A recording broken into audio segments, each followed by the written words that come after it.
Welcome to the Wholesaling Inc. podcast, America's #1 podcast for new real estate investors, where we know that finding discounted property is the most proven path to financial freedom. I am your host, Brent Daniels, Mr. TTP, Mr. Talk to People, and I am telling you this, if I can do it, so can you. So let's get started. This is an exciting podcast episode today, because for the first time ever, I am bringing on one of my best friends. We've known each other since the year 2000. We played college football together, but why is that important? He is my disposition manager for the last 2 years. We just had our biggest year ever at just over $1.7 million with, listen to this, 50% profitability. That's no joke. My dad, my CFO, told me that. I am telling you, and I've seen all the numbers. It's absolutely phenomenal.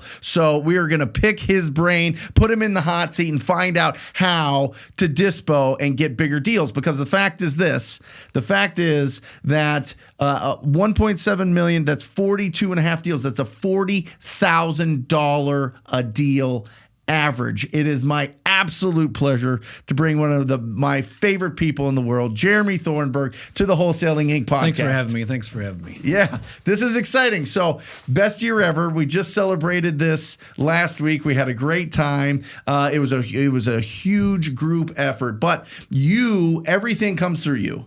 You comp every property. You build the cash buyer database. You communicate with all the cash buyers. You make sure that they're getting to title and closing out these deals. All of these things are absolutely critical for us to have the biggest year ever. So the question is, well, let me break this down. What have you learned this year that you think is really important moving forward in our business? The first thing that comes to mind is, we did like 42 deals, 42, 43 deals. And if you can squeeze out that extra 2, 3 to 5K from every deal, that's going to equal $200,000. If I'm doing the math right, it's up to $200,000 difference in your business. Yeah. And for some, that's double what they're doing. Right. So it's really important to try to squeeze every dime you can out of every deal. And that's kind of the mindset I take. Right. Every deal is,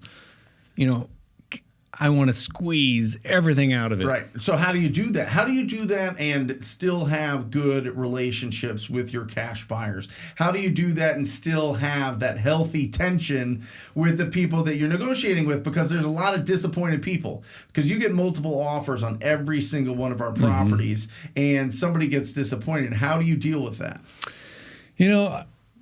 I would say that for most buyers, we kind of have a short-term relationship. Okay. Because they find out that they can't win me over, and like, hey, send me the deal first, and I'll be your guy every time.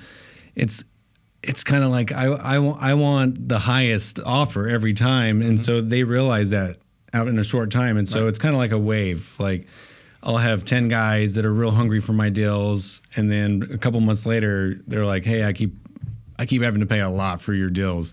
And so I get 10 new guys, and it's kind of like a revolving door. Okay. And if I notice that, I'm not getting what I want, then I'll come back and knock on their door. Hey, I got this new deal. And then they'll like it again. And it's kind of like a revolving door of buyers, and that's kind of my relationships with them. I found that if I'm like, I'm dating them, then they're not going to give me their best offer. Well, and listen, that's exactly what happened to me when I was in the position to do disposition. When I was starting this business, I was giving it to 2 guys, 2 or 3 guys every single time. My average deal size was $12,000. Your average deal size is $40,000. Now, obviously, we're in a big market. It's been a big ramp up. There's been good appreciation. Supply and demand has been in our favor this year, which is fantastic. We do a great job negotiating with the property owners so that we can get good prices, so that you have a good meaty deal to sell. But how do people, like, if I were to just get rid of your cash buyer database right now. It just evaporates. You lose the file, everything's gone. You have to start all over.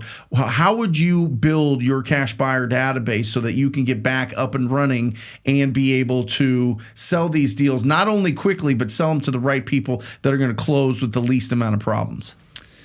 To start off, I would first leverage other wholesalers who have big lists. Okay. Because so what, just Google wholesalers? Yeah, you can Google wholesalers, call them, act like you're going to buy a property, and then just like, hey, can you help sell my deals? Yeah. Because they have those 5,000, 10,000 plus lists already. And if you're selling to your 2-3 buyers that you have, you're going to get way more using those wholesalers. Even if you have to share the profits, you're going to end up having more. So that's the first thing I do is network. Squad up, Yep. network. And you can use them to trade when you build up your list later on. Like, hey, I got 500. Can I trade you my 500 for your 500?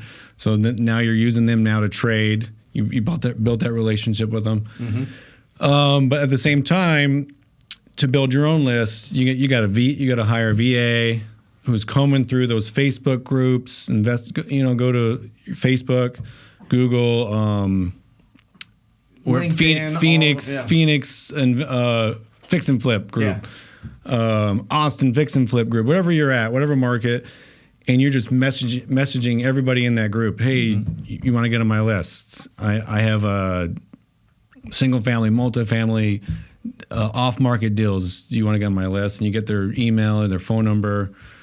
Another great way is being a member of like a software company like Batch, PropStream, all kinds of ones out there that have these cash buyers. Yeah. They have a list of them, and you skip trace them, skip trace those LLCs, and get on the phone and try to get them on your list as well. Got it. Well, the big thing that we've done is we've built relationships with other successful wholesalers around the state here and traded lists, sent them deals, set boundaries. Hey, oftentimes, especially when we're getting started out, we go, hey, other wholesaler that has a big list of cash buyers, will you sell the deal? And they're like, yeah, but we're splitting it 50-50. Well, we go, no. We want to make this price. If you want to sell it for more than that, you keep whatever you sell it for more than that. And that's kept our profits way higher, right? Yeah, because when you get another wholesaler on your list, the first thing they ask is, hey, can I JV? Hey, can you give me my set fee? They're trying to get their cut. Right. And you go, hey, this is how it works with me. The highest and best offer gets the deal. Right. You work in whatever you need to on your end. If you're the highest and best offer, you're going to get the deal. Right. I don't do preset JV deals. Like, we don't need you. That's because in that capacity, list. Yeah. Well, that's because we built a big list. If you're starting from zero, then you might need to. That. Yeah. You might need to have that preset arrangement.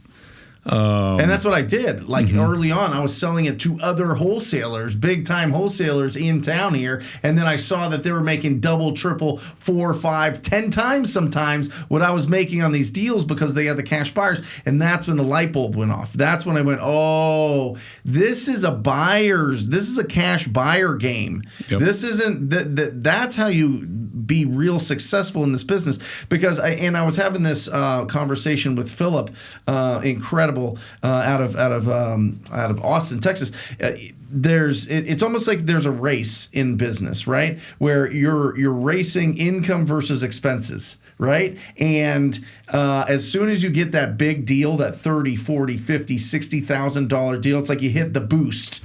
And you're way further ahead with your expenses. And that's really the rocket fuel for our business is these big, massive deals. Because, I mean, we put Six-figure deals. What was the biggest one? What was Renaissance? It ended up being, I think, 146. 146. After get some that refunds, pushes us. That's a big boost, right, from our expenses. But that comes from cash buyer database. I'm telling you, if you want to make the most and squeeze the most out of every opportunity that you come across, one, learn how to negotiate really well on the front side and get the seller to give us the price. We always get the biggest deals from that. And number two, get it exposed to as many buyers as possible so that they push up the price on what you make on it. Yeah, because if you don't have enough people that want the property, Right. it's really hard to create the frenzy. Of course. And that frenzy is what drives that price up. Mm-hmm. And so that's one tip I want to share too is never have an asking price. Okay. Have a suggested starting price. Okay. Because when you have that asking price, then now you're getting 30, 40 people going, okay, I'll take the property. I said I took it. Yeah, I said it. I'm giving you what you're asking. I'm Right. giving you what you're asking. And then that allows me to go, well, that's just my suggested starting price. Right. You're the 10th person to call that said they would take it. Right. So in order to break the tie, I'm asking everyone to give me their highest and best offer. Right. And then you let them know exactly what they're going to do. Hey, What do you do I'll when make a people decision. Get mad at you? I mean, it's kind of like a dance, right? They're wanting that quickie. Yeah. You know, they're just like quick and They over. want a lower price. Yeah. They want the deal, and so you're having to kind of like dance it around and bring them back to you're in control. You have what they want. Mm-hmm. It's real important to have that mindset. Yeah. That you're in control of the whole situation because until you say yes, they got to do what you tell them to do because Right. you have the property. And so I lost track. What were you saying? No, I mean, just what do you do when they're mad at you? What do you do? Oh, yeah, when you're because mad. this is the biggest fear that I had. I know it's the biggest fear that a lot of people listening and watching this, guys. If you're just listening to this and you want to put a face to this, check out the Brent Daniels YouTube channel. All of the podcast interviews that I do are on there. And just a quick little announcement, which is going to be absolutely incredible, is everybody that joins the TTP coaching program gets to talk to Jeremy every Wednesday. He's doing live support. Actually, my whole team on Monday is Jackie talking about lead generation and all the lists and all the operations. On Tuesday, it's me. On Wednesday, it's Jeremy. And on Thursday is Ryan and Chad, our acquisition managers. So they get access to the whole team. It's going to be absolutely game changing. It's going to be phenomenal. But anyway, what do you do when they're mad at you? When they're like, you know what, never send me a deal again. You'll never last in this business. You don't know who I am. You don't, how does that affect our business? I honestly say good riddance Right. to them. Yep. I mean, it comes down to that how big your list is. Mm-hmm.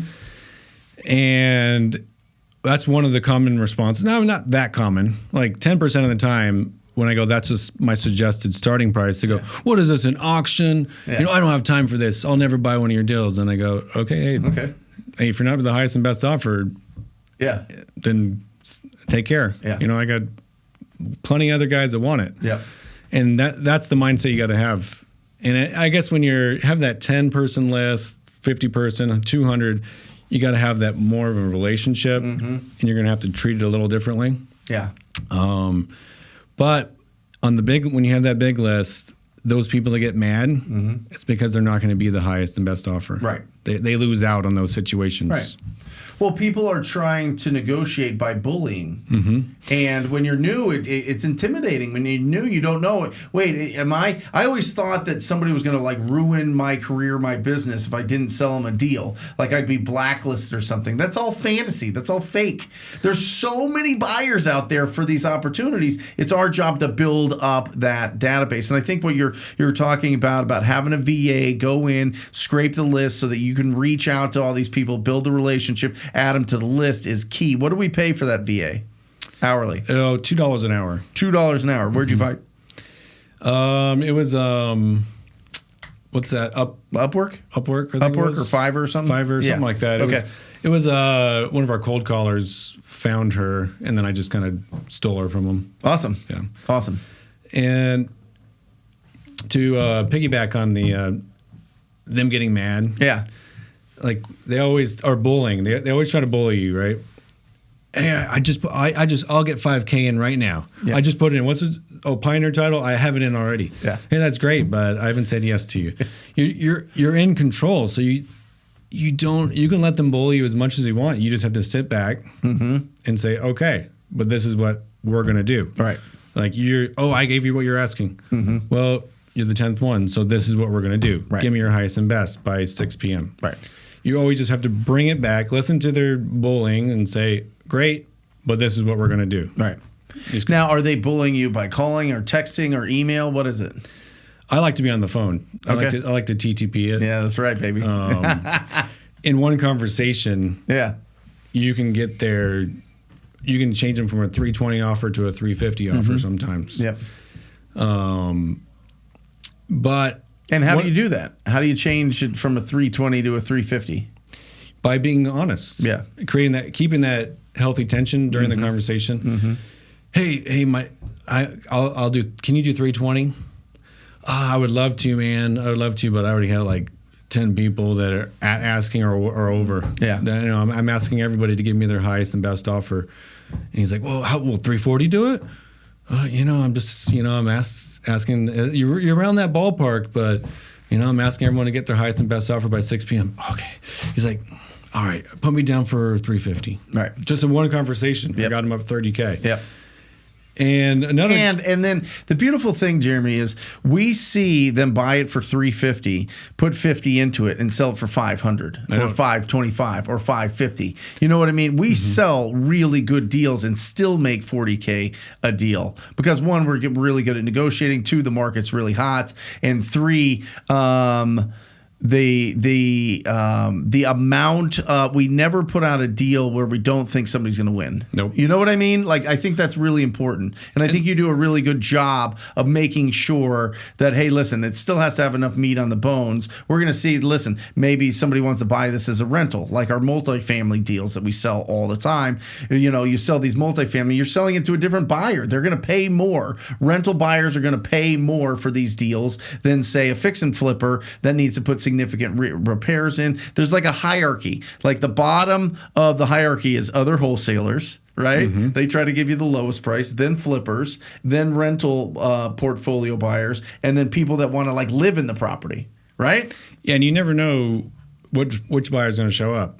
That's why if you set that asking price, you're limiting yourself. Yeah. Because that buyer that wants to live in the property is going to pay way more than what your numbers told you. Right.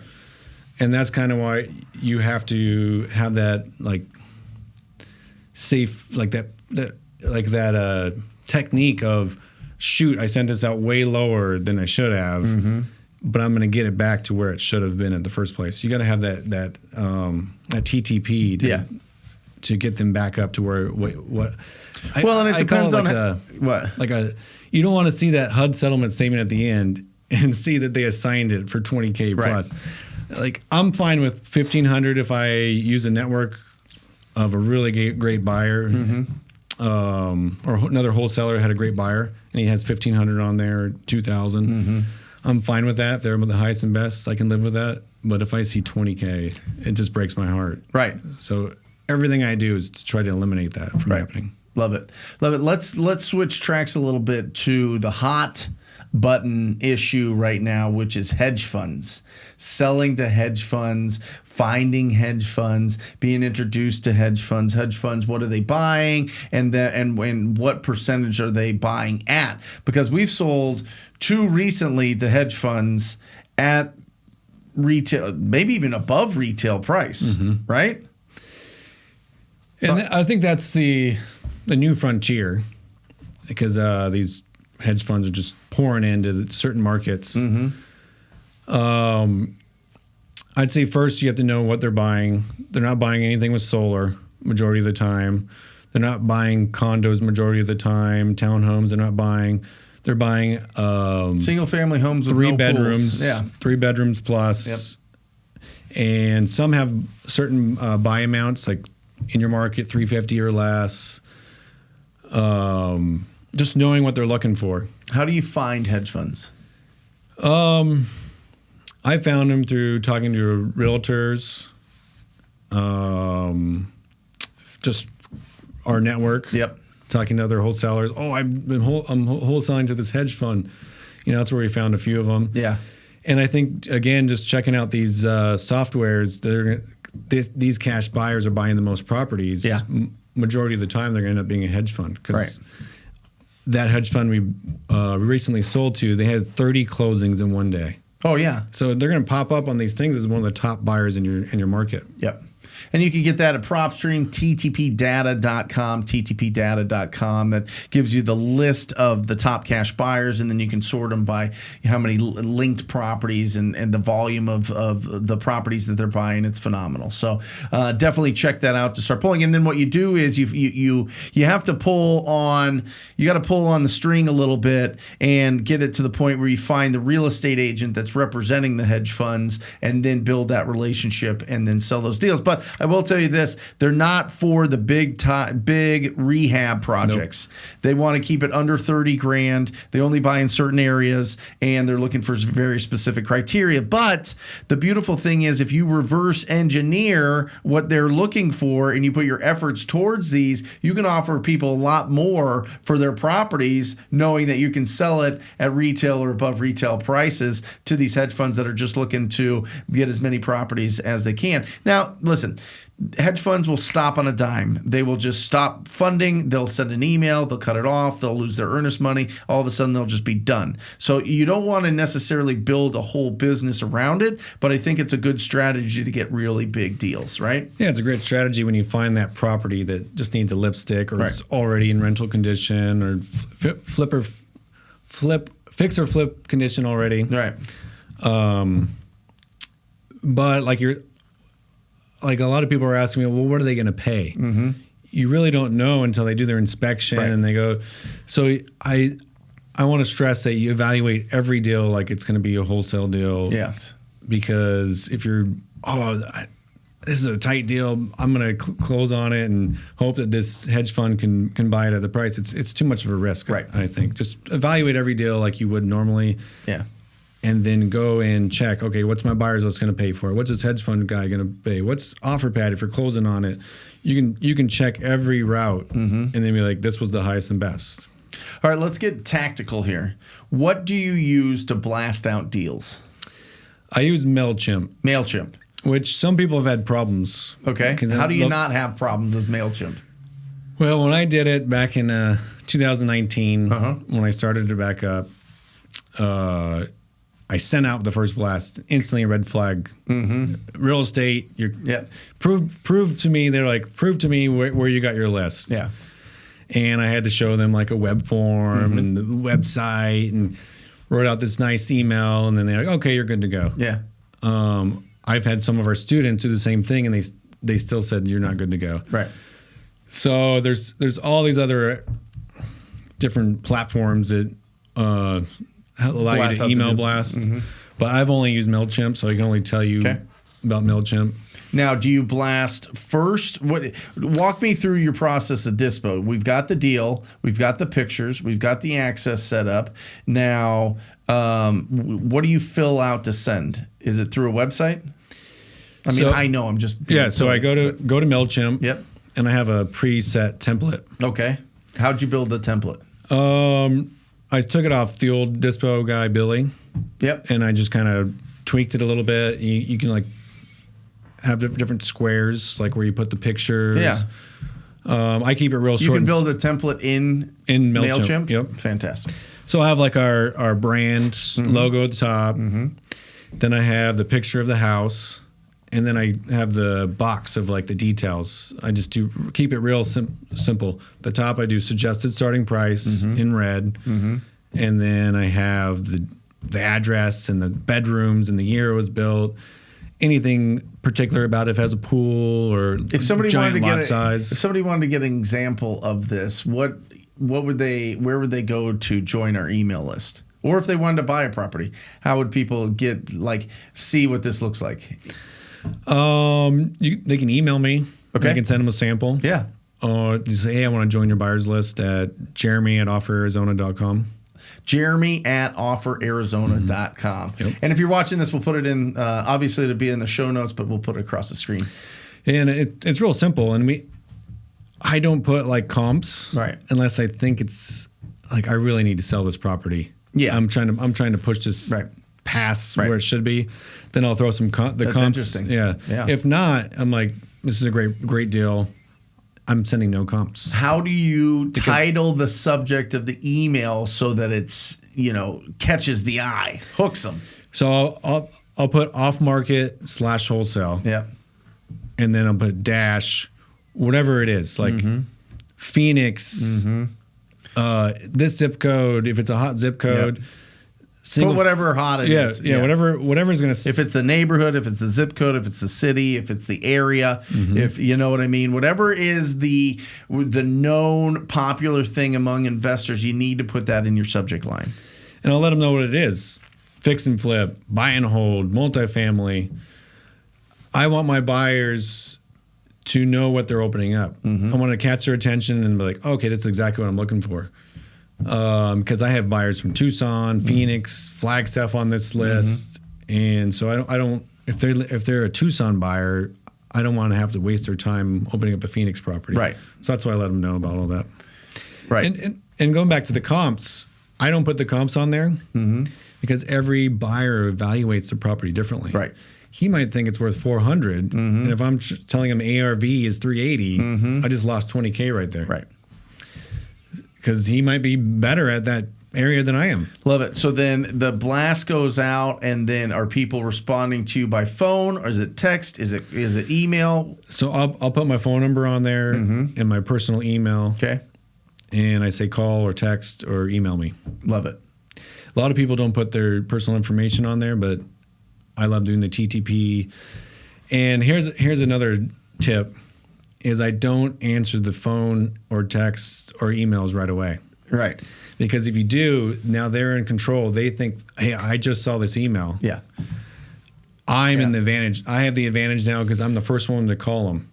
So I let it go, marinate for like 30 minutes, and I have a little spreadsheet, buyer's name, contact information, and notes, offer, whatever they tell me. Yeah. And I just put them in order of when they called or texted or emailed. And then Every deal? Every deal. Wow. Yeah. I mean, sometimes they're not hot. You only get like 3 people. Right. But this is ideally you want a hot one. Yeah. You set the price right where it's not too high, not too low, and you're getting like 20, 30 people wanting the property. And I go in there and I let it marinate a little bit, and then I come back. I'm like, oh, sorry, I missed your call. I was talking to all these other buyers. My phone is being blown up. Right. I'm setting that tension like, oh, I'm going to have to give them my best offer here. Yep. Because if you answer that phone right away, they're like, hey, I'll take it. And what are you going to do? You have to lie to them like, hey, I just got a bunch of calls. Right. But hey, you just sent this to me 30 seconds ago. Never lie. Yeah. Yeah. You want to be honest all the time and stick to your word. Right. So that's why I let it marinate, and I'm like, sorry, my phone was getting blown up because it was, hopefully. Yep. And hey, you're the third, fourth person that wants the property because they call you. When you don't answer it, they'll text you and say, I'll take it. I'll take it. So you got all this evidence. Yeah. You got all this truth to use against them. Yeah. To create a frenzy. And that's what I do. I remember Sure. one time, another thing is I try to lift my energy. Yeah. I try not to, answer it when I'm vulnerable. Like one time I answered the phone. I got out butt naked out of the shower, and a buyer called, and I picked it up, and he's like, I'll take the property. And I'm like, oh, you're like the third one that wants it. He's like, what's your buy it now price? And for some reason, he got you. I was in a vulnerable situation. You're butt naked. Yeah. I was in a vulnerable situation, and he got me, and I said like a price, and I never do that. Yeah. I would just say, hey, give me your highest, give me your highest and best. Yeah. And he got me with that. What's your buy it now price? I said like 10K over what the suggested starting price was, and once I say that, I have to stick to my word. Right. And I was like, never again am I answering the phone butt naked out of the shower. That's rules for everybody. Listen, that is a rule for everybody. Make sure that you write that down. Yeah, or if you have low energy. Right. You got to be in a positive area. You got to have lights on. You got to be standing up. You got to be powerful. You got to be confident. You got to be certain. It's the same thing that we talk about when we talk about going on seller appointments. Is you need to have the certainty and likability, right? You can't be a jerk to people, or you're just going to build a bad reputation. It's just not going to feel good to do business with us, and we don't want that. We want them to know. Listen, come correct. Come with your best stuff. If you really want this deal, we're going to work with you. I mean, we're going to make this as smooth and easy and fun and exciting as possible, but if you're not the highest and you're not the best, then we're going to go with somebody else that is, and maybe we'll get you next time. But if you go with that low energy and it's like a weird time of day, or you just like, I don't know, you did hot yoga and you're all exhausted or something, this really plays. I'm telling you, this really plays into when you send out those properties and as you're negotiating it, right? Are you finding that in the morning is the best time to send out deals? Yeah, I like to send it out in the morning to give me all day to talk. What days don't you send out deals? On Fridays. Right. What about Saturdays? I've never done a weekend either. Right. Yep. I'm telling you guys, if you blast out deals Friday, Saturday, Sunday, you are going to lose so much money. You're going to lose so much money. It is an absolute fact. Real estate investors that are cash buyers are wild. And by the time it's Friday, they're checked out. I'm telling you, they're checked out. It's 12 o'clock by the lowest. It's the lowest open rate. It's the lowest response rate. And if you have the lowest open and response rate, all of a sudden, boom, you have less people that are going to want the property. Less people means less profits. Yep. It just does. That's the fact. I love it. And then so from there you select it and you build the relationship and you get the deal sold and you follow up with them and make sure everything's going smooth and you move on. Let's move on to the last thing that I wanted to talk about, which is comping properties. This is a big, tough thing when we're starting, is the whole fact, is this a deal or not a deal? And then the second question we ask ourselves is, how big of a deal is it? So when it comes to comping, when you're looking, like specifically, when you're looking at the comps, what are you looking for? The first thing I look for is the cream of the crop. The one that's already been remodeled. Yep. And the highest per square foot within plus or minus 200 square foot. Okay. So let's say we had a 1,500 square foot house. It was a 3-2. I want to find the same bed and baths, plus or minus 200 for square foot, and the highest sold, best looking remodel. Same levels though, too. Oh yeah, same levels. You don't want to compare a 2-story and a single story, or a 3-story if you're most of the country. You know what I mean? Yep. If it has a basement and yours doesn't have a basement, that's my phone. Oh, okay. If it's 2-story, you can't do it with a 1-story. If it's a 3-story or a basement and they don't have basement, you got to make sure that it's like for like. Yep. Same level, same amount of levels, plus or minus 200 square feet typically, and in the neighborhood first. And you're looking for, what is the king sale in that neighborhood? What is the highest sale? What is that one that they just went all out on the remodel and it looks fantastic and they sold it for the highest price, right? Yeah, because that's how I'm going to sell the property. Right. I'm going to like, hey, look, you see that 400? This is the potential. Yep. This is the potential. This is ARV. Especially on a market that's going up. Mm-hmm. It's going to be that and then some. Right. So maybe if it's a market that's tanking a little bit, you're going to maybe do averages because it might be worth What less. do you mean averages? What does that mean? Oh, like your top 3 comps. What, you add them up and divide by 3? Yep. Okay. You might do some averages. And then from there, how do you know what to offer? Because just so everybody knows the process, every lead that comes in is followed up with Chad. Chad then shortens the timeline. Chad is our junior acquisition manager. He then shortens the timeline, and when they're ready to make a decision, about plus or minus 2 weeks to a month, he sends it over to Ryan. Ryan then closes the deal, and as we're getting it closed and negotiated, he goes to you and says, Jeremy, what's the highest I can go on this, right? Yep. And how do you break this thing down? So the lead comes in. Chad will kind of filter it out. If it has all the pillars, it's looking good. And then he'll at me in Podio, and then I'll take a look at it. I'll go in there and do my comp, and I send them a little lower than the max what we can do, because I think it's a mental thing to see a higher number. Like our maximum allowable offer is 300. I think it's a mental thing for Ryan. Hates it when I'm like, I tell him this, like, I don't want to give you like the highest, because I think it's a mental thing when your acquisition guy goes in there and he goes, I think I can go up to 300. Right.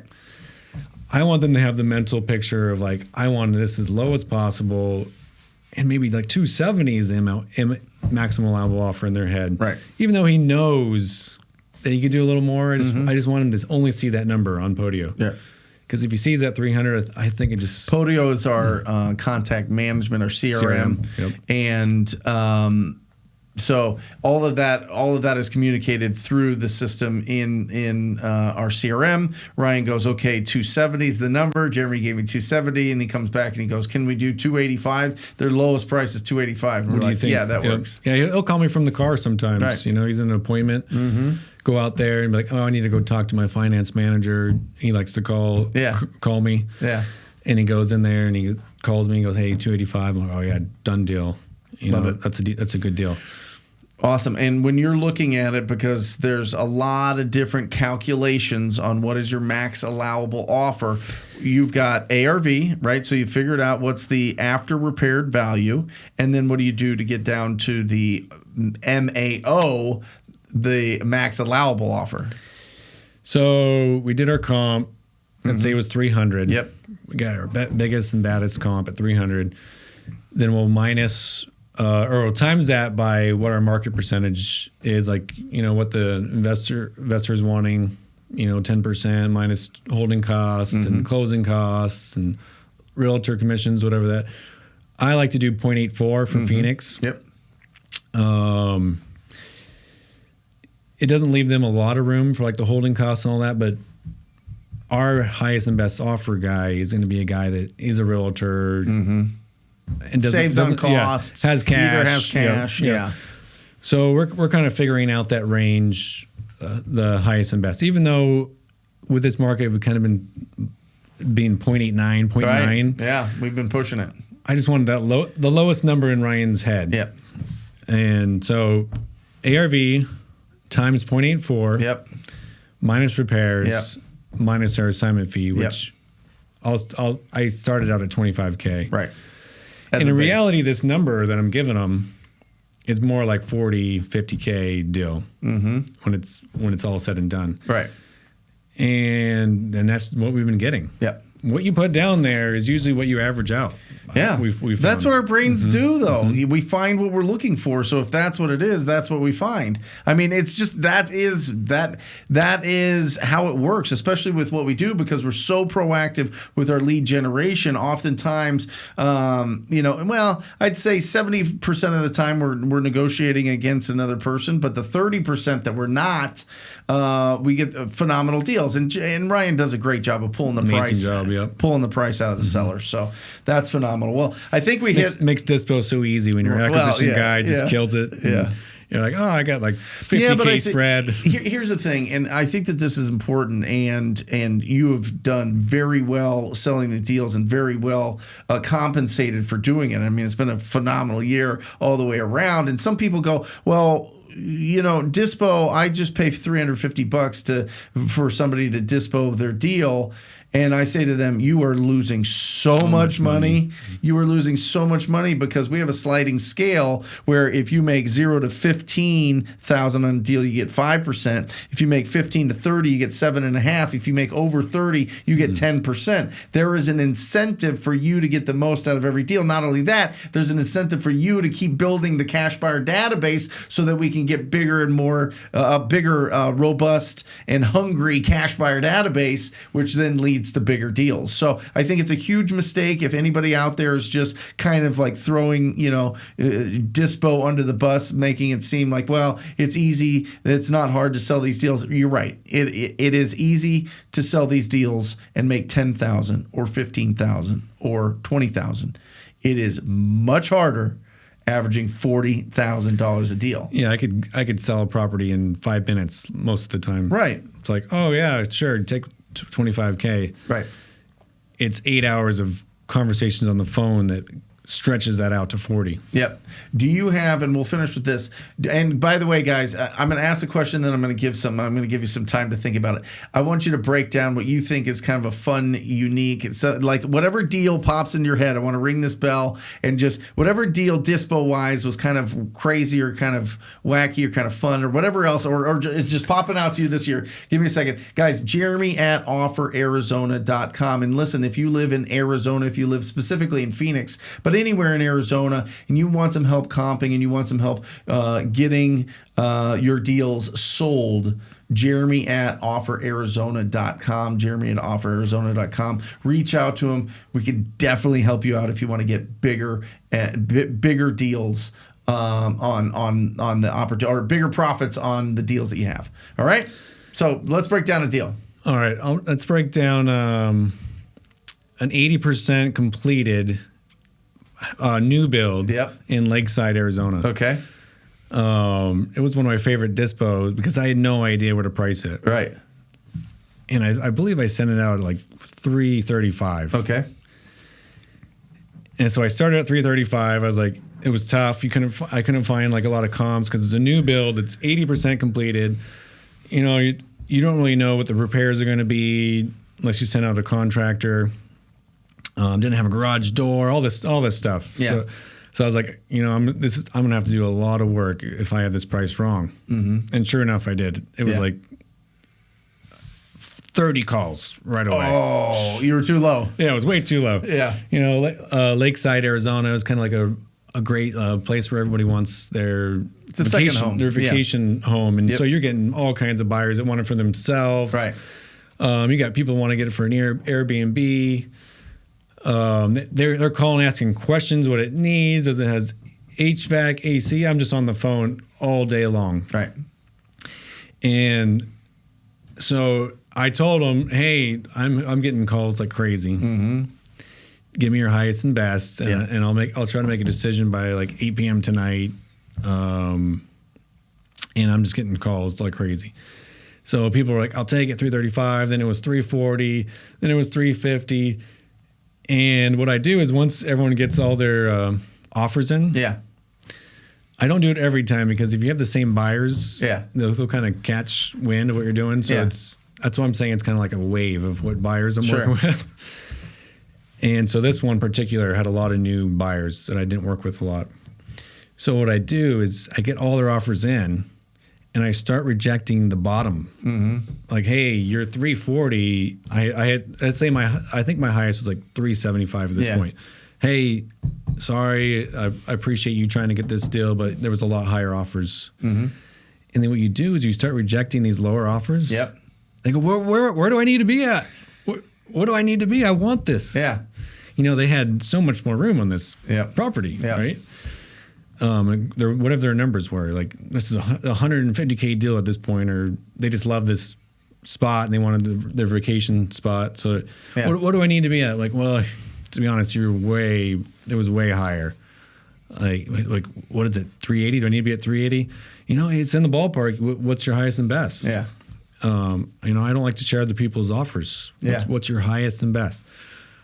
395 is the best. So now the guy that's at top now is in second. Right. The guy that was at the bottom is now in first. Right. So then I go to the next guy and reject him the same way. Mm-hmm. And I went through it all the same way. Mm-hmm. And by the time the guy that used to be at top is now like in fifth place. Right. So then this is the first time I'm rejecting him because he was at the top.